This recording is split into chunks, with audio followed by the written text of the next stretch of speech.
आप देख रहे हैं एनबी न्यूज। मैं हूं आपके साथ काजल ठाकुर। इस वक्त की बड़ी खबर आपको बता दें जो कि सीधे राजस्थान से सामने आ रही है। इस वक्त की ब्रेकिंग न्यूज राजस्थान से आपकी टीवी स्क्रीन पर। राजस्थान में इन दिनों शराब ठेकों की बोली लगातार चर्चा में। इस वक्त की बड़ी खबर आपके सामने। हनुमानगढ़ के बाद दौसा में भी चौंकाने वाले ठेके की बोली एक बार फिर से सामने आई है। हनुमानगढ़ और दौसा शराब के ठेके के लिए लगी 999 करोड़ रुपए से ज्यादा की बोली। कंप्यूटर ने अमाउंट लेना बंद किया तब ये बोली रुक गई। अमाउंट जब लेना बंद किया तो ये बोली तब जाकर रुकी। बोली में करण सिंह गुर्जर और नवल किशोर मीणा भाग ले रहे थे। अब शराब ठेका ना लेने पर होंगे 3 साल के लिए ब्लैक लिस्टेड। बड़ी खबर आपके सामने सीधे राजस्थान से। राजस्थान में इन दिनों शराब ठेकों की बोली लगातार चर्चा में है। हनुमानगढ़ के बाद अब दौसा में शराब ठेकों पर जो बोली लगी है वो लगातार चर्चा का विषय बनी हुई है। शराब ठेकों की बोली लग रही है और आपको ये भी बता दें कि 999 करोड़ रुपए से ज्यादा की बोली लग चुकी है। और जब कंप्यूटर ने अमाउंट लेना बंद कर दिया तब जाकर ये बोली रुकी। कई लोग यहाँ पर शामिल थे, इसमें शामिल थे जिन्होंने भाग लिया था। राजस्थान में शराब ठेकों की बोली लगातार चर्चा में है। तो ये चौंकाने वाला मामला राजस्थान से निकलकर सामने आया है। हनुमानगढ़ में और दौसा में शराब ठेकों की बोली यहां पर लग रही है। कई लोग इसमें शामिल हैं जो कि बोली लगा रहे हैं। 999 करोड़ रुपए से ज्यादा की बोली अब तक लग चुकी है। कंप्यूटर ने जब अमाउंट लेना बंद कर दिया तो उसके बाद जाकर कहीं ये बोली रुकती है।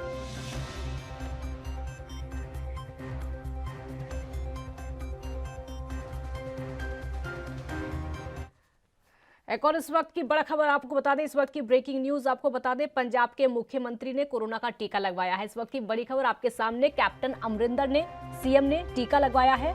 पंजाब से ब्रेकिंग न्यूज आपके सामने। लगातार कोरोना का कहर बढ़ता चला जा रहा है। कैप्टन अमरिंदर सिंह ने वैक्सीन की दूसरी डोज ली है। बड़ी खबर आपके सामने सीधे पंजाब से। मुख्यमंत्री अमरिंदर सिंह ने जनता से अपील की है, लोगों से अपील की है टीकाकरण करवाने के लिए सभी लोग आगे आएं, क्योंकि टीकाकरण बहुत जरूरी है सभी की जिंदगी को बचाने के लिए, सभी की जिंदगी को सुरक्षित रखने के लिए। तो पंजाब के सीएम ने टीका लगवाया है। वैक्सीन की दूसरी डोज आज उन्होंने ली है और सभी लोगों से अपील की है कि सभी लोग वैक्सीनेशन में बढ़ चढ़कर हिस्सा लें और टीका लगवाएं। जगतार सिंह भुल्लर सहयोगी इस समय हमारे साथ ज्यादा जानकारी के लिए जुड़ चुके हैं। जगतार जी, सीएम ने टीका लगवा लिया है और लगातार लोगों से अपील कर रहे हैं वो कि सभी लोग आगे आएं। बिल्कुल, निश्चित तौर पे देखिए काजल, जिस हिसाब से पंजाब के साथ पूरे देश के हालात और कैप्टन अमरिंदर सिंह ने लगातार पंजाब की जनता को अपील कर रहे हैं, क्योंकि बहुत ही खतरनाक बीमारी है, क्योंकि वर्ल्ड वाइड और लगातार जो सेकंड फेज है वो काफी खतरनाक है और काफी इसके जो सिम्टम है कई तरह के हैं। और उसके मद्देनजर ही कैप्टन अमरिंदर से एक बार फिर देश पंजाब की जनता को अपील की है कि जो भी लोग एलिजिबल है, क्योंकि 45 के ऊपर जितने भी तमाम लोग हैं उनको जो वैक्सीन लगवानी चाहिए, क्योंकि ये खुद की भी सुरक्षा, परिवार की सुरक्षा, समाज की सुरक्षा और राज्य की सुरक्षा।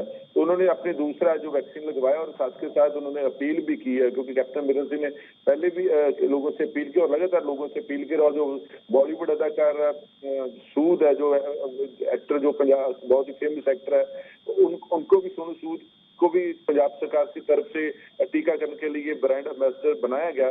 तो ये पंजाब सरकार की तरफ से कोशिश है कि पंजाब में कम लोगों का नुकसान हो जाने, क्योंकि हर रोज काफी मौतें हो रही है कोरोना के चलते। और इसलिए आज कैप्टन अमरिंदर से एक बार फिर पंजाब की जनता को अपील किया है कि जो भी लोग योग्य हैं, जिनको वैक्सीन लेनी जरूरी है, वो जरूर लगाएं और खुद की भी, परिवार की भी, समाज की भी सुरक्षा करें और एक जिम्मेवार नागरिक होने का भी फर्ज अदा करें। जी ठीक है, बहुत शुक्रिया आपका इस पूरी जानकारी के लिए। तो पंजाब के सीएम ने आज टीका लगवाया है। कोरोना वैक्सीन की दूसरी डोज उन्होंने लगवाई है और सभी लोगों से अपील की है कि सभी लोग बढ़ चढ़कर हिस्सा लें वैक्सीनेशन में, सभी लोग टीका लगवाएं।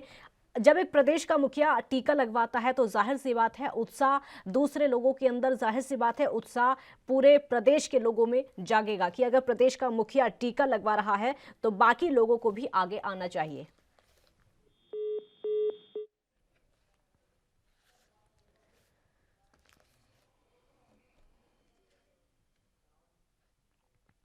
तो महाराष्ट्र में कोरोना के बढ़ते मामलों के बीच में एक बार फिर से लॉकडाउन की चर्चा है। माना जा रहा है कि जल्द ही उद्धव सरकार इस पर सख्त फैसला लेने वाली है। शिवसेना के मुखपत्र सामना में महाराष्ट्र में संपूर्ण लॉकडाउन लगाने की वकालत की गई है।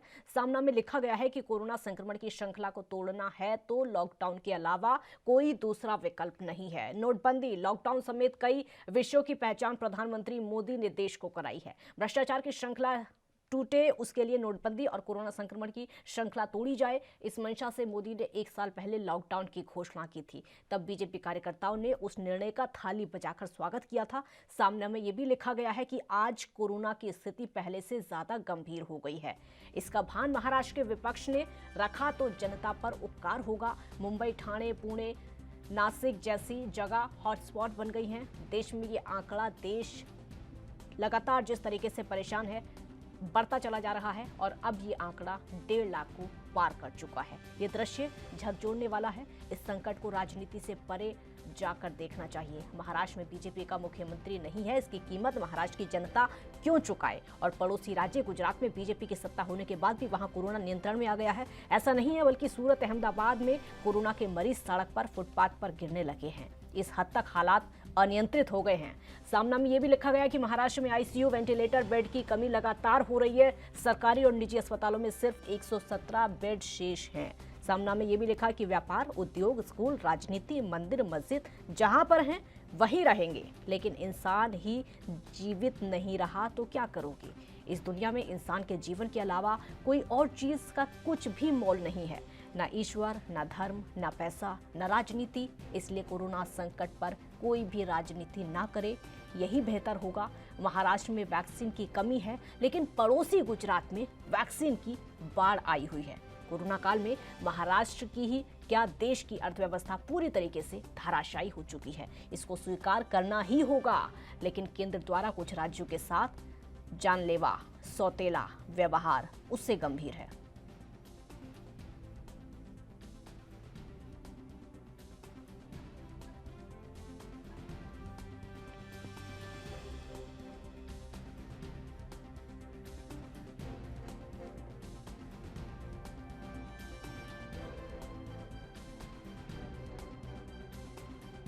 आप कहाँ जा रहे हैं? हमको राजस्थान जाना है। क्यों राजस्थान क्यों जा रहे हैं? लॉकडाउन लगा हुआ है यहाँ पे लॉकडाउन लग गया ना, तो अभी जाना ही पड़ेगा ना मालिक, नहीं तो इधर क्या करेंगे जी, इसीलिए जा रहे हैं। जी, क्या दिक्कत थी और क्या काम करते थे आप? दिक्कत, हम तो नौकरी करते थे, दुकान बंद हो गई, तो अभी जाना ही पड़ेगा। जी, आपसे जानना चाहेंगे कहाँ जा रहे हैं, क्यों जा रहे हैं? राजस्थान जा रहे हैं। क्यों, क्या वजह है राजस्थान जा रहे हैं? अभी बॉम्बे में कमाने के लिए पैसे ही नहीं है, किधर बैठे बैठे क्या करेंगे, अभी जाना ही पड़ेगा। और इसी मुद्दे पर बहस की शुरुआत करेंगे। हमारे साथ शामिल होने के लिए प्रीति दुबे बीजेपी का पक्ष रखेंगे। प्रीति जी, बहुत स्वागत है आपका। फहमीदा हसन एनसीपी नेता हैं, एनसीपी का पक्ष रखेंगे, आपका भी बहुत बहुत स्वागत है। प्रीति जी, पहला सवाल मेरा आपसे ही होगा। शिवसेना लॉकडाउन के समर्थन में है, बीजेपी को झटका लगा?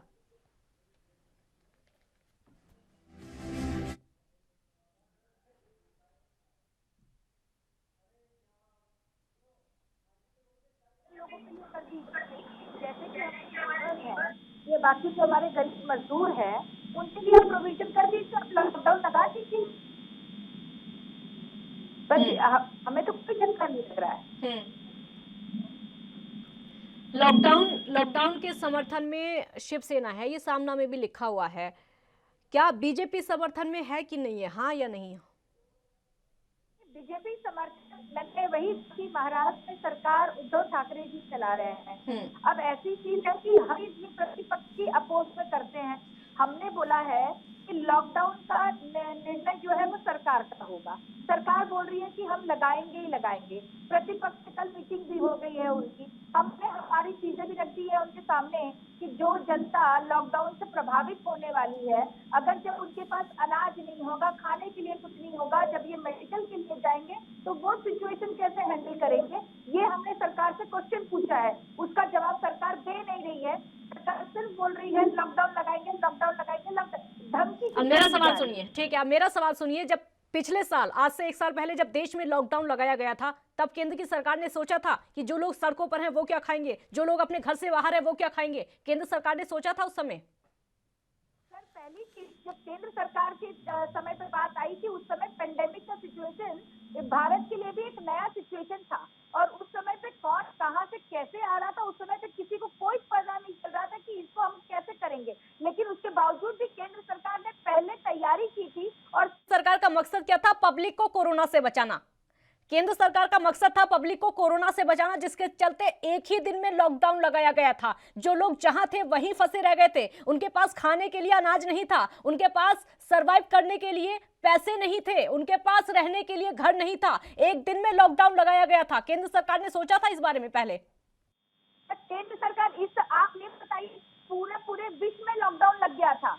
पूरे विश्व में ये सारी चीजें लग गई थी। भारत ने भी अपना लॉकडाउन लगाया, तो भारत ने एक दिन की चेतावनी दी और सबसे धीरे धीरे चले गए कि हम आगे इस तरीके से काम करेंगे। कितने दिन से चेतावनी दी जा रही है, आप ये बताइए? महाराष्ट्र में कितने दिन से चेतावनी दी जा रही है? लगभग 15 से 20 दिन, लगभग 1 महीना हो चुका है। लॉकडाउन की आहट कितने दिन से है, इतना तो आपको भी पता है। अगर केंद्र सरकार ने एक दिन दिया तो महाराष्ट्र की सरकार लगभग 1 महीने से ज्यादा हो चुका है। लॉकडाउन की आहट है।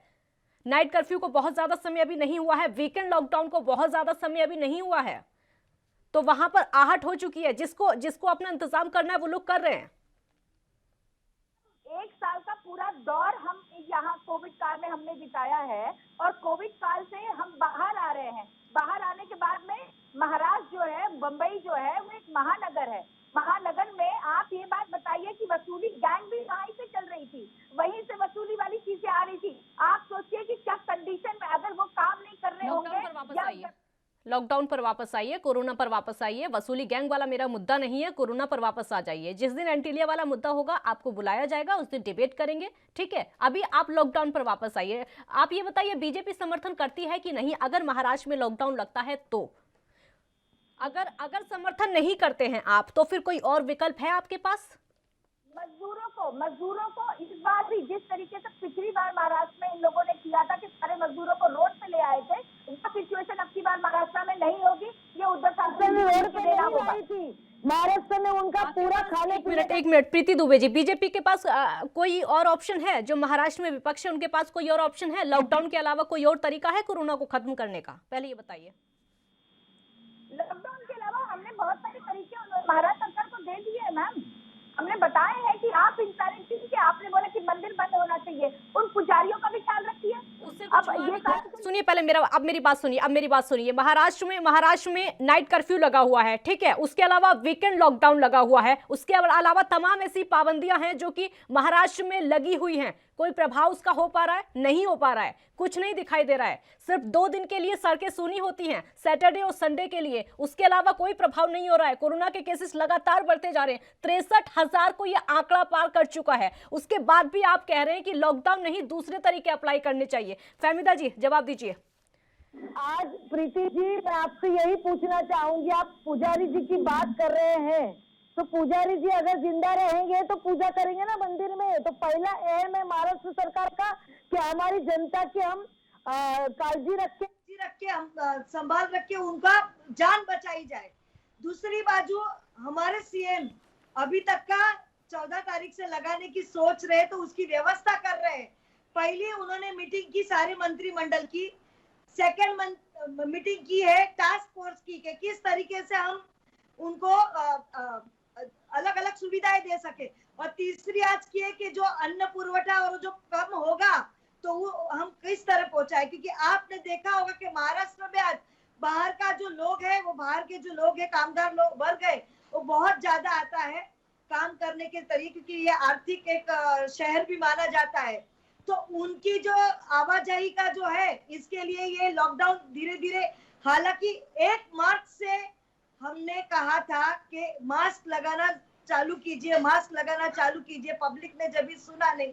उसके बाद में सुबह में संचार बंदी लगाई, रात के लिए कर्फ्यू लगाया। अभी एक ही टाइम हुआ है कि जो फ्राइडे नाइट से संडे तक का पूरा बंद रहा, लेकिन आज भी आंकड़ा है 63,000 का। इसीलिए अभी वन स्टॉप सॉल्यूशन है कि लॉकडाउन। तो 14 अप्रैल से ये सरकार सोच समझ के, ठीक है फहमीदा जी, अब मेरे सवाल का जवाब दीजिए। ठीक है फहमीदा जी, अब मेरा सवाल सुनिए। पूरे देश की स्थिति एक तरफ है और महाराष्ट्र की स्थिति एक तरफ है। 63,000 से ज्यादा केस महाराष्ट्र में आज आ चुके हैं। ऐसी कौन सी दिक्कत है, कहां पर चूक रह जाती है सरकार की तरफ से, जो महाराष्ट्र में इतना ज्यादा बुरा हाल है? अब नहीं, पिछले साल भी ऐसा ही हुआ था, इतना ज्यादा बुरा हाल है, देश के किसी राज्य में ऐसा नहीं है। कहां पर चूक रह जाती है सरकार की तरफ से, बोलिए। काजल जी, इसमें राज्य सरकार की कोई चूक नहीं है, क्योंकि सबसे ज्यादा टेस्ट आज महाराष्ट्र में होती है। मैं ये बार बार कह रही हूँ, और महाराष्ट्र के एक भी आंकड़ा छुप नहीं रहा है। अगर चूक नहीं है तो सबके सब जिम्मेदारी भी सामने नहीं है आ क्या? रहा है। अगर चूक नहीं है तो नहीं, क्या जिम्मेदारी भी नहीं है सरकार की? जिम्मेदारी है। हाँ। जिम्मेदारी उतनी केंद्र सरकार की भी है। बीच में हमारे ये केंद्र को एक मिनट ये आप केंद्र को बीच में क्यों लेकर आते हैं? सरकार महाराष्ट्र में है आपकी, 3 पहियों की सरकार है। एक मिनट, महाराष्ट्र में 3 पहियों की सरकार है, शिवसेना, एनसीपी और कांग्रेस। अब वहां से आप केंद्र को बीच में क्यों लेकर आते हैं? राज्य में जो भी फैसला होगा आपकी खुद की सरकार करेगी, तीनों पार्टियां मिलकर फैसला लेंगी। अब केंद्र को आप बीच में क्यों लेकर आते हैं, पहले आप ये बताइए। काजल जी, आज रेमडेसिविर जो इंजेक्शन है, हाँ, वो हमको चाहिए पर डे का 1.5 लाख, और ये आ रहा है सिर्फ 50,000। आज गुजरात में केंद्र सरकार फ्री में बांट रही है रेमडेसिविर, जहाँ के पेशेंट कम है। दूसरी बात है कि यहाँ जो टीकाकरण है, हमारे पास लस नहीं है, हमारा मोबिलाइजेशन अच्छा है। हम पर डे 6 लाख वैक्सीनेशन करवाते हैं, लेकिन हमारे पास उतना स्टॉक नहीं है। प्रीति दुबे जी, ठीक है, आप ही का सवाल लेके जा रही हूँ। प्रीति दुबे जी, क्यों महाराष्ट्र के साथ भेदभाव किया जा रहा है? अब वो गुजरात की परिस्थिति बता रहे हैं। गुजरात में मतलब वैक्सीनेशन की पूरी तरीके से बाढ़ आई हुई है, लेकिन महाराष्ट्र में लोग वैक्सीन के लिए तरस रहे हैं। पक्षपात किया जा रहा है केंद्र सरकार की तरफ से। किसी राज्य में तो बहुत सारी वैक्सीन है, लेकिन जहां पर बीजेपी की सरकार है वहां पर वैक्सीन नहीं दी जा रही है। खुद महाराष्ट्र के स्वास्थ्य मंत्री कहते हैं कि उनके पास सिर्फ और सिर्फ 2 से 3 दिन का स्टॉक है, उससे ज्यादा नहीं है। उसके बाद वैक्सीन कैसे लगेंगी? केंद्र सरकार पक्षपात कर रही है राज्यों के साथ में। जहां पर बीजेपी की सरकार नहीं है वहां पर वैक्सीन नहीं भेजी जाती है, जहां पर सरकार है वहां पर वैक्सीन की बाढ़ आ गई है। जवाब दीजिए। पल्लवी जी, सबसे बड़ा हास्यास्पद ये लग रहा है हाँ, कि आप इस बातों पे कहीं पे विश्वास भी कर पा रही हैं, क्योंकि आप ये देखिए कि महाराष्ट्र में सरकार है और वो सरकार अपना निर्णय खुद लेती है, ठीक है। और सारे जो केंद्र सरकार जब कोटे भेजती है, आप एक बात बताइए, कल ही एक घटना है, कल मेरे सामने एक घटना ही है कि कोपर खैरने में लेडी वहां पे एडमिट है, वहां पे पहुंच नहीं रहा है, यहाँ पे ब्लैक मार्केटिंग हो रही है। ब्लैक मार्केटिंग फॉलो करती है। आप ये बताइए, वैक्सीन की ब्लैक मार्केटिंग हो रही है महाराष्ट्र सरकार में, और वाशी कोपर महाराष्ट्र सरकार खुद वैक्सीनेशन की ब्लैक मार दिया हुआ है। तो ये गलत बात है, ये जान के बाद वैक्सीन भरपूर मात्रा में देवेंद्र फडणवीस जी ने इन्हें बताया भी है, और उन्होंने बोला भी है कि पूरी की पूरी वैक्सीन यहाँ पे लगी हुई है, लेकिन ये लोग हॉस्पिटल्स में दे नहीं रहे। हॉस्पिटल में बेड नहीं दे रहे, वैक्सीनेशन हो रहा है, बेड एक वेंटिलेटर है। ठीक है प्रीति दुबे जी, एक मिनट, ठीक है। आप मेरा सवाल सुनिए। प्रीति दुबे जी, अगर आपको पता चल गया, केंद्र सरकार को पता चल गया कि वैक्सीन की ब्लैकमेलिंग हो रही है, वैक्सीन को भेजा जा रहा है दूसरी जगह पर, तो आप लोग क्यों कार्रवाई नहीं करते? क्यों चुप बैठे अगर आप लोगों को पता चल ही गया है तो? इतनी कार्रवाइयां कर रहे हैं, आप तो खुद ही देखिए ना, जितनी भी केंद्रीय एजेंसियां हैं सभी तो महाराष्ट्र में लगी है। महाराष्ट्र सरकार खुद भेज रहा है दूसरे देशों में, महाराष्ट्र सरकार करेगी या नहीं करेगी? अपना स्वास्थ्य महाराष्ट्र को छोड़ के दूसरे देशों में भेज रहा है। हम हमारे पास आएगी तो हम लोग लगाएंगे ना, हमको देंगे तो लगाएंगे। हमारे पास हमारे लोगों के लिए नहीं है तो हम दूसरे को कहाँ से देंगे? आप बताइए, बच्चों के बोर्ड एग्जाम में 10वीं और 12वीं के बच्चों की क्या गलतियां हैं कि ये बता नहीं रहे कि उन बच्चों के एग्जाम कैसे लिए जाएंगे? क्या ये राज्य सरकार की चिंता? अभी वैक्सीनेशन और कोरोना के ऊपर बात हो रही है, दूसरी बात मत घुमाइए आप। हमारे पास जो वेंटिलेटर है, जो आपकी एक कंपनी है, वो कंपनी के वेंटिलेटर सारे बंद पड़े हुए हैं। ठीक है फहमीदा जी, वेंटिलेटर, ठीक है फहमीदा जी, वेंटिलेटर खत्म हो चुकी है, उनकी संख्या खत्म हो चुकी है, आईसीयू की संख्या बहुत ज्यादा कम हो चुकी है। किसकी जिम्मेदारी है? महाराष्ट्र सरकार की जिम्मेदारी नहीं है कि उसको पूरा किया जाए? कोरोना के हालात, एक मिनट, कोरोना के हालात और ज्यादा खराब हो, उससे पहले जिम्मेदारी नहीं बनती सरकार की कि पहले से इंतजाम किया जाए? मैडम, अगर एक मिनट इमरजेंसी हॉस्पिटल बना लिए जाते हैं, मॉल के ऊपर वाले फ्लोर पर हॉस्पिटल बना लिए जाते हैं, जहां पर आग लग जाती है, कितने लोगों की उसमें मौत हो चुकी है, वहां पर हॉस्पिटल बनाए गए जब कोरोना काल चल रहा था। तो अब ऐसी परिस्थिति क्यों नहीं है? अब क्यों नहीं कोविड के लिए अलग से हॉस्पिटल बनाए जा रहे? ये तो आपकी जिम्मेदारी है ना। ये इसके लिए भी बोलेंगे कि केंद्र सरकार आए, वहां पर आपके लिए हॉस्पिटल बनाए। काजल जी, आज वेंटिलेटर की 3 कंपनियां केंद्र सरकार ने नक्की की है। उसमें जो एक रेपिटॉन कंपनी है, उसके सारे वेंटिलेटर बंद पड़ चुके हैं। राजेश टोपे जी ने बार बार उनसे पत्र व्यवहार किया है कि आप अपने एक टीम भेजिए जो हमारे लोगों को सिखाए कि इसको कैसे करना है, क्योंकि ये राज्य सरकार को डायरेक्ट परमिशन ही नहीं है कि उसके ऊपर कुछ कर सके। सारा नियंत्रण केंद्र का है, तो किस तरीके से काम करना है। ऑक्सीजन भी हमको 1200 मेट्रिक टन चाहिए, लेकिन वो भी हमको मुहैया आजू बाजू से नहीं कराया जा रहा है। केंद्र सरकार सब में हस्तक्षेप करती है, हमको फ्री हैंड नहीं दे रही है। ठीक है फहमीदा जी, आप मेरा सवाल सुनिए। ठीक है फहमीदा जी, सवाल सुनिए। महाराष्ट्र में सरकार किसकी है? महाराष्ट्र में सरकार महाराष्ट्र विकास आघाड़ी की है।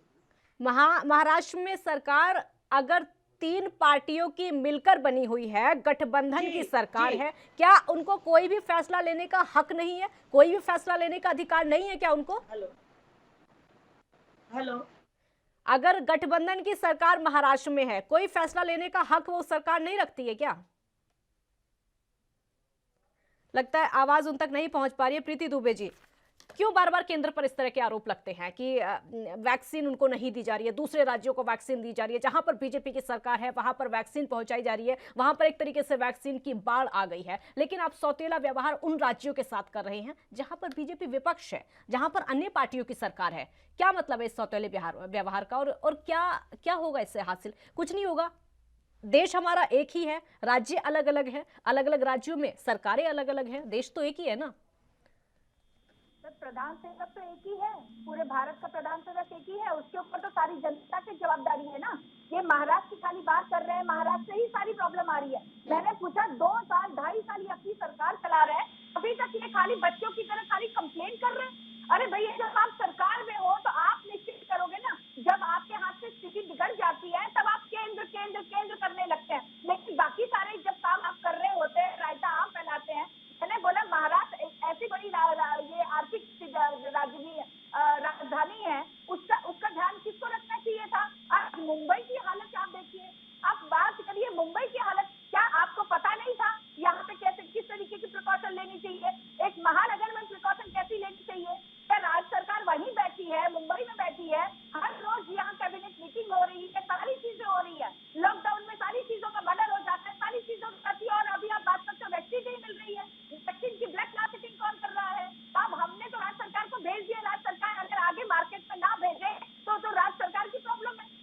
आप ये कैसे बात कर सकते हैं?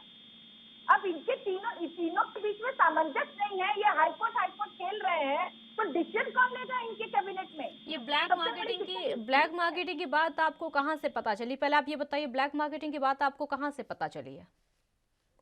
2 दिन से सारे मेडिकल हॉस्पिटल्स में शॉर्टेज चल रहे हैं। जो वहां पे एडमिट है कोरोना के पेशेंट, डॉक्टर्स उनके जो पेशेंट जो उनके घर वाले हैं उनको बोल रहे हैं कि बीजेपी के ऑफिस में आप लेके आइए, कहीं से भी लेके आइए। जो बाहर जा रहे हैं वहाँ पता चलता है कि सारे इसमें तो लॉकडाउन है, ये सारा चीजें मतलब मेडिकल के लिए तो लॉकडाउन नहीं किया गया, लेकिन उसके बावजूद भी वो लेडी को मिला नहीं है। और इसके बाद में वो रो के फोन कर रही है कि मेरे बेटे को बचा लीजिए। आपने इस आवाज को उठाया है प्रीति दुबे?